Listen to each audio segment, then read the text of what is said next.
I stay close to my teenager without controlling them? Great question.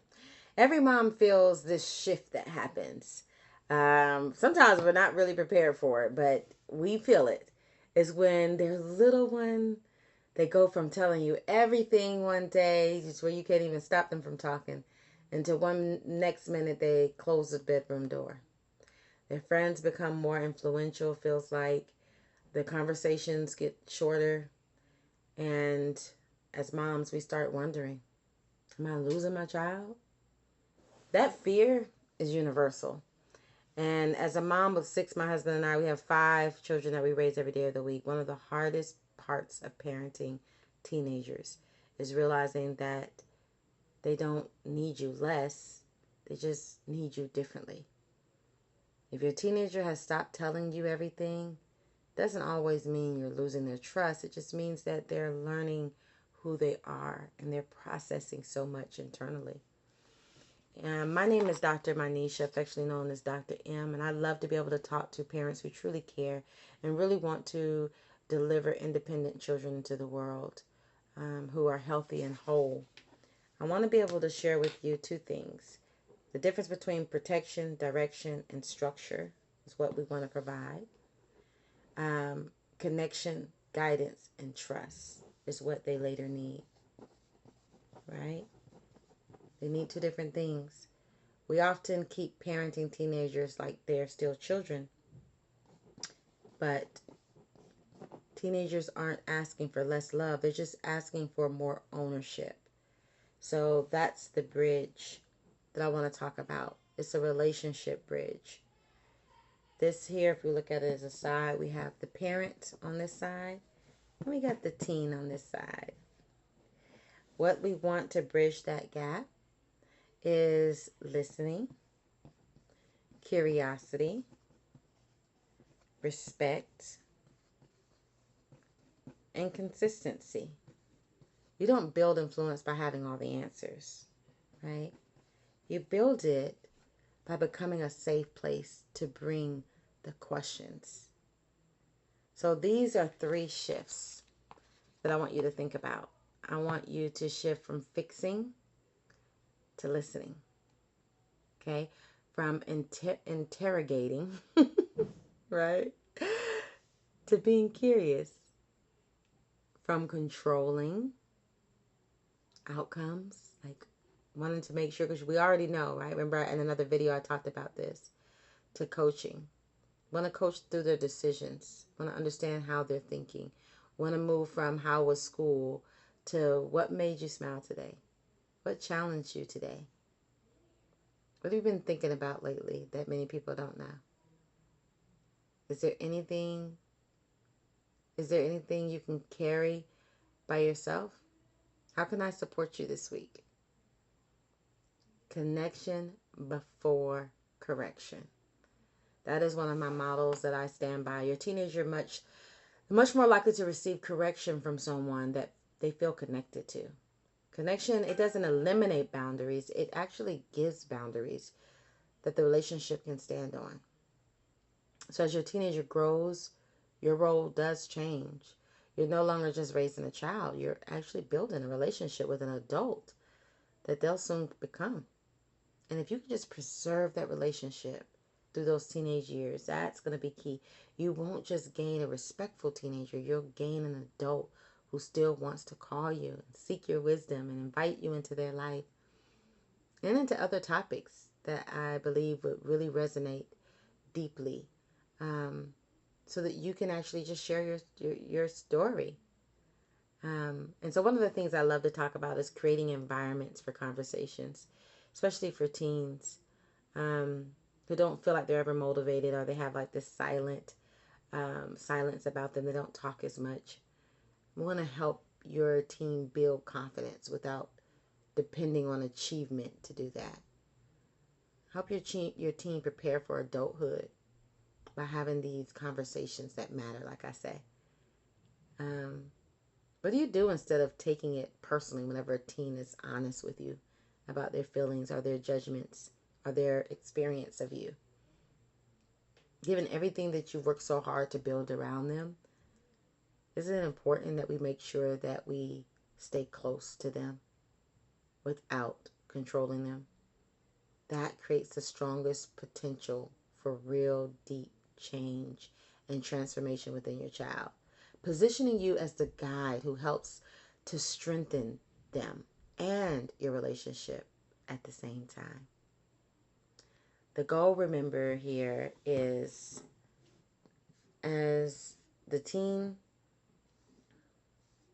connection before correction builds trust.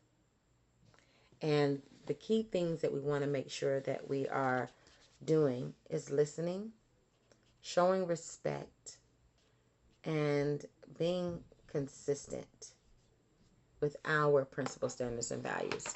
And I talk a lot about this in another video.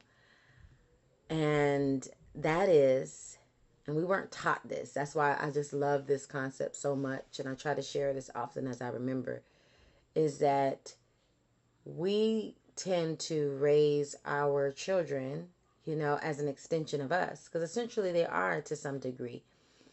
But we even have like these models that say what happened, what goes in my house, and we believe what I say we believe. And there's this posture of creating many versions of us that have the same values and the same, standards and principles as us. When in reality, it is very, very unlikely, highly unlikely, in fact, that your children will actually have those identical values. Now, one of the things that I love to talk about is how to have those values become shared values. And the reason why I love to talk about this is because when we operate in our principles, standards, and values, we have strong convictions in them. So whenever we hear our kids say or do something that is contrary to that, judgment, just before we even think about it, just comes in. Like we end up saying something that, and I'm not talking about things that may be against your religious, beliefs or spiritual practices or things like that. Although those also could, a kid could go. I remember when I was actually in high school. I was a junior in high school. I went almost 9 days not believing in God. And I'll never forget, I was in the car. My dad was taking me to Walmart to do a project, a science project. I need to get some supplies.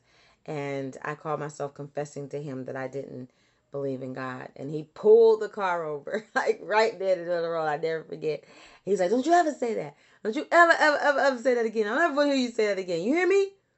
I was like, yes, sir. He didn't realize at the time, but he was further validating why I didn't believe in God at that time. And it was because I had met this guy, very attractive guy, by the way, while I was sitting outside waiting for my parents to pick me up outside of the school. And he had convinced me, we had been talking for like 3 hours outside while I was waiting. And he had convinced me that religion was only used to control you and for parents to use as a tool, manipulative tool to control you. And so little did my dad know, he was just playing into the whole concept like, yeah, you're doing it. Now I see. Now I'm woke. You know what I mean? And it really could have slipped me into a huge deception. But God, right? So I was smart enough, I was wise enough to ask God, to go to God myself. I was like, God, if you are real, I need you to show me a sign that only I would know. And that's a whole nother video. And that next morning, how my life just happened. I had two near-death experiences I knew was nothing but God on my way to school. And it left me crying. Left me, like, literally, I went to the bathroom stall as soon as I got to campus and just cried and just praised God because I knew that he was real and no one could tell me otherwise. But that was my own conviction. I had my own experience. That now I don't have to rely on my mom or my dad's, convictions or their values or their principles or even standards. Now when you get it yourself, it's a whole another ball game. Now, when I see something on social media or a friend or somebody that looks attractive that tries to tell me anything, I know how to shut it down. In fact, I saw that gentleman again. I was at a NAACP. I was in leadership as a vice president at my high school at the time, and we were on a field trip. And I saw him when I went to go grab something for lunch, and he saw me, and I stopped. I was like, nope, I didn't want to talk to you. I made that choice. I didn't wait around for my parents to tell me, don't talk to him no more. I made that choice, and I was proud of my choice. And your child has to make decisions like that, and as I'm speaking, as you're watching this video, are making decisions every day.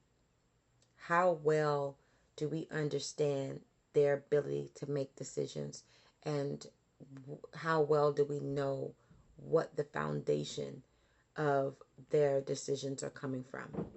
I'll tell you this, it comes from their principles, their standards, and their values. As a parent, I've cracked the code. The moment that we get clear and we understand what their PSV is, that's when we understand, because the PSV is a compass to how their brain processes decisions, right? And we can look at the fruit of their decisions, and we can determine how mature their decision ability is in that area, because it differs depending on the area. That's why I do not do one size fit all with my kids. I will unapologetically tell one child no and another child yes, simply because of their decision making ability in that area. Have they acquired the trust necessary? Better decisions strengthens the trust, right? And so this is why this work is so incredibly fascinating for me. And I love and am honored to have the privilege to be able to help. And I call it legacy work, because your children's decisions literally shape your legacy. You know, that business that you're working so hard to build, or that career that you worked your butt off and stayed overnight to build. Yes, that successful career, those sacrifices that you made while your kids were asleep and you were up, preparing that pitch or preparing that plan, or you know what I'm talking about, right? What we don't realize yet until it happens is that whenever we don't pay attention, close attention, and we don't intentionally design a life for our children, where they design it, not that we plan it out for them and they walk into it, but no, they literally design it themselves. When we neglect or fail to do that, it ends up showing up in rebellion, and it ends up showing up in poor choices. And poor choices are so expensive. And they are like an erosion in your family legacy. One poor choice. I'm not talking about the external things that happen in life that we learn to navigate through because they are character builders. Every choice eventually is. But there's so many choices that they can avoid. If before we deliver them to the world, we understand where they are in their decision-making ability, it's not until we understand that we can properly guide them to maturity in that area, by equipping them and having the right conversations and getting them the right resources to strengthen that, and then test them and observe them to see how strong they are in that decision making. Paying intentionally close attention to that one piece alone in your child's life before you deliver them to the world will create astronomical peace in your life. Because instead of going to, you know, clean up the next mess and get them out of this untangled poor decision web that they've got themselves into, that causes so much stress in the family and money that could be going towards their future or your grandkids. You're putting it towards cleaning up their mess. And so this is why I call it the legacy work, because you truly are protecting the legacy that you worked so hard to build. So if you're listening to this and you're like, I get it, Dr. M, and I want to do this, I want to encourage you to click the link below this video and get started. Let's have a conversation that matters so that we can truly build the support and protection that you and your legacy desire and deserve. Until the next time, bye bye for now.